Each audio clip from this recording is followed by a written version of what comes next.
Tubashimiye cyane ko muri kutwumva. Kugira ibizongera no kuruka mu gihe uri mu kinyabiziga. Tubaha ikaze muri iki kiganiro.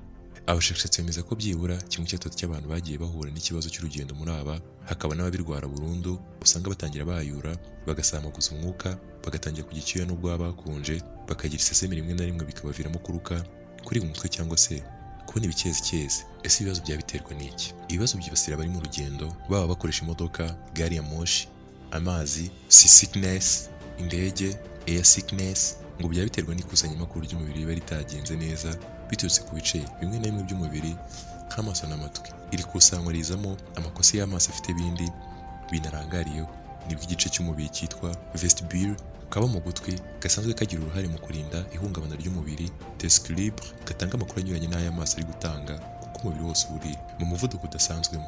Iki kibazo kigaragara cyane ku bagenzi, abatwara ibinyabiziga ngo ntibahura nacyo. Impamvu nta yindi ni uko ari ikizere kuwutwara yarangarira ahandi hatari aho ari kwerekeza. Dore ko umuntu yabyirinda. Byaba byiza ugiye gufata urugendo aramutse afashe ibinini by'isesemi bisanzwe bicuruzwa muri za farumasi. Gusa uyifata asabwa kubyitondera kuko bishobora gutera ibitotsi, bityo akaba yabifata igice cy'isaha mbere yo gutangira urugendo. Ikindi ni ukugira ikintu urya ku buryo buri mu rugero, ariko rero udashonje.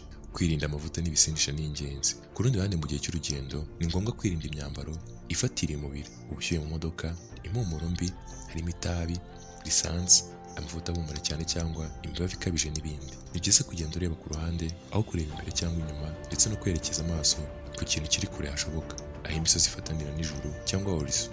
Ni ngombwa gufungura ikirahuri gatoya cy'imodoka kugira ngo ukore wivugurura. Biba byiza gusohoka ugafata akanya gato uri hanze uko bishobotse. Si byiza gusoma cyangwa guhunyiza uri mu rugendo. Bishobotse washaka ahantu wegama ku buryo usa n'uryamye, umutwe umeze nk'aho uraramye. Ni ngombwa none gutuza. Ku bahura n'ibibazo bari mu ndege, ni ngombwa kugisha inama abatanga ubufasha. Ni ngombwa kwahira rimwe na rimwe mu rwego rwo kugabanya icyuho cy'umwuka kiba kiri mu matwi gituma umuntu agira ngo yazibye. Kuruka ari ngombwa aho kwifata. Ikindi kintu cy'ingenzi ni ukwitwaza amazi ahagije yo kunywa n'ibintu birimo isukari ihagije nka biswi, ukabifata ku buryo buhoraho nyuma ya 20 20. Iki kibazo gishobora kwiyongera cyangwa kikagabanuka bitewe n'aho umuntu yicaye. Biba byiza iyo wicaye mu gice cy'imbere cy'ikinyabiziga. Abicaye mu myanya y'inyuma nibo bakunze guhura n'izo ngorane. Naha dusoje ikiganiro cyacu, naho ubutaha ku ishuri.